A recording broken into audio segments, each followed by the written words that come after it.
안녕하세요. 오늘은 묵상 나눔을 좀 해보려고 합니다. 오늘은 묵상 나눔에 대한 적용으로 이 영상을 찍게 됐는데요.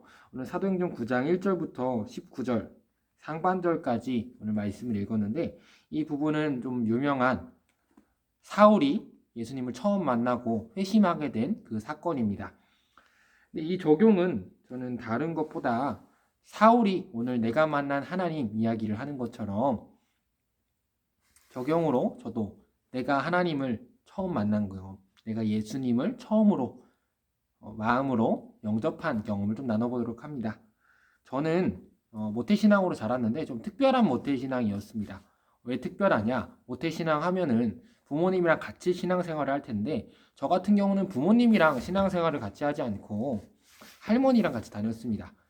근데 모태신앙이라고 하면은 어머니가 낳아야지 모태신앙인데, 어머니가 임신하셨을 때 저를 뱃속에 태중에 데리고 교회 다니시기도 했고, 태어난 지 돌이 됐을까요? 그 전에 5월에 태어났으니까 아마 그 해 11월 언제였을 겁니다. 그때 유아세를 받았다고 합니다. 근데 그 유아세라는 거는 그 아이가 스스로 믿음을, 나는 예수를 영접합니다 응애라고 하는 게 없기 때문에 부모님이 품에 안고 내가 이 아이를 하나님 안에서 신앙으로 양육하겠습니다라는 그런 부모님의 헌신과 또 교회 공동체의 축복이 들어간 건데, 저는 부모님이랑 신앙생활한 기억이 그렇게 많지는 않습니다. 뭐 아버님한테 전도를 하면 우리 아버지가 옛날에는 교회에서 차량 봉사도 하고 그랬다, 내가 집사다 이렇게 이야기하시긴 하는데, 아무튼 그랬는데 제가 어렸을 때부터 주일학교는 계속 다녔고 그랬지만, 그래서 성경에 대한 것도 어느 정도 알고 성경 대회 같은 골든벨 같은 거 나가는 거 좋아하고 그렇게 했었는데, 뭐 방황하기도 했습니다. 물론 아이들 다른 친구들은, 제가 96년생인데 제가 초등학교 다니는 2002년부터 2008년까지만 해도 같은 반에 이혼한 가정이 많지 않았습니다. 요즘은 더 많고 그렇긴 하지만 더 많았습니다. 그런데 그 친구들에 비해서 나는, 물론 요즘도 그렇고 그때도 그렇고 바빠서 어머니가 학교에 잘 못 오시는 경우 많지 않았는데, 어머니도 안 오시고 아버지 잘 안 오시고 해서 저 자신이 되게 슬펐습니다. 예수님에 대해서 듣고 예수님이 날 위해 죽으시고 사랑하신다는 건 알았지만, 방황도 하고 하다가 그냥 크면서 조금씩 조금 활달해지고 친구들 만나고 선생님들한테 좋은 영향도 받고 하면서 그랬었는데, 그러다가 제가 그럴 제목이 아닌데 중학교 3학년 때 반장을 한 적이 있습니다. 근데 반장을 할 때 아파갖고 학교를 못 간 적이 있습니다. 제가 아파갖고 학교를 못 갈 정도로 아파본 적은 그렇게 많지 않은데, 아무튼 그런 경험을 하고 나서 낮잠을 자고 약을 먹고 자고 일어났는데 한 6시 7시쯤 됐을 겁니다. 그래서 제가 다니던 교회 수요 예배를 가자 해서 예배를 갔는데, 오늘 하루를 그냥 이렇게 낭비할 수 없다, 제 성격이 약간 그렇습니다. 그랬는데 그때 수요 예배 때 목사님이 무슨 말씀을 해주셨는지는 기억이 나지 않습니다. 그런데 그때 주님을 처음으로 만났습니다. 주님이 뭐라고 말씀하셨냐면은, 설교 끝나고 같이 통성으로 기도하는 시간에 주님이 제게 찾아오셔서 이렇게 말씀하셨습니다. 광야, 네가 무슨 사랑이 그렇게 부족하냐, 이렇게 말씀하셨습니다. 근데 제가 한참 방황할 때나 한참 나는 사랑이 부족해 라고 할 때가 아니라 좀 괜찮아졌을 때, 남들한테도 좀 인정받을 때였습니다. 그런데 주님이 저한테 말씀하시길, 광야, 너 뭐가 그렇게 부족하냐라고 하신 겁니다. 근데 그 다음의 말씀이 저는 잊을 수가 없습니다.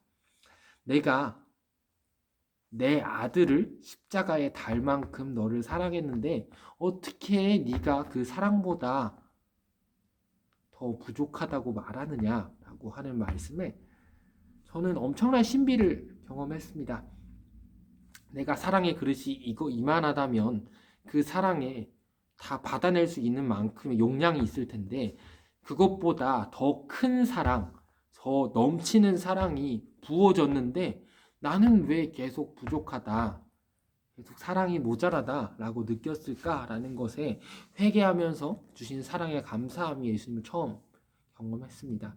물론 그 이후에 저의 죄의 뿌리, 또 하나님께서 주시는 비전, 사명, 이런 것들을 많이 받았지만 주님이 제일 처음 만났던 거는 너 내 아들의 사랑 알겠냐? 십자가에 달아봤던 저 성탄절 때 예수님 역할도 하고 세상에서 가장 귀한 이야기 그런 것도 했었는데 아들을 이 땅에 보낸 하나님의 사랑을 처음 만났을 때 저는 아무 말도 할 수 없었습니다. 제가 그 당시에 결핍을 계속 느끼고 있었을지라도 하나님이 나를 사랑하셨다. 하나님이 나를 위해서 자기 아들을 내어주셨다. 물론 그 다음에 신학을 공부하면서 그게 뭔지 또 복음학교를 갔다 오면서 그게 도대체 뭔지라고 점점 더 배워왔지만 그때 만난 경험은 내가 다 감당할 수 없는 사랑, 다 받아낼 수 없는 사랑을 받으면서 하나님 앞에 어떤 뭐가 부족합니다. 변명할 수 없구나 라는 걸 경험했습니다. 네, 오늘 제가 예수님을 처음 만났던 경험을 나누었는데요. 물론 그때도 느꼈어요. 내가 이렇게 많은 사랑을 받았는데 하나님 내가 이 사랑을 어떻게 갚을까요? 하다가 드릴 게 없어서 내 삶의 전부를 드리자 해서 지금 사역을 하고 있는데 물론 그 사역의 길뿐만 아니라 여러분의 삶의 자리에서 하나님께 드릴 것을 드리길 축복하며 오늘 사울이 예수님을 처음 만나고 3일 동안 기도하면서 받았던 생각도 그거였을 것 같습니다. 내가 그렇게 주님 앞에 큰 죄를 지었는데 근데 나를 이토록 사랑하셨는데 나는 어떻게 하지? 사도행전 22장에 보면은 두 가지 질문을 했다고 해요. 주님 누구십니까? 주님 내가 무엇을 하리이까? 라는 것처럼 주님을 처음 만난 사람은 주님이 주시는 내가 누구인가를 경험하고 또 주님이 나에게 어떻게 하길 바라시는 그 비전을 찾는 여러분 되시길 주님으로 축복하며 제가 예수님을 처음 만났던 담의 세계 체험과 같은 그 회심 체험 이야기를 나눕니다. 여러분 승리하시고 늘 주님과 동행하며 주님의 사랑을 잊지 않으신 여러분 되시길 주님의 이름으로 축복합니다. 감사합니다. 사랑합니다.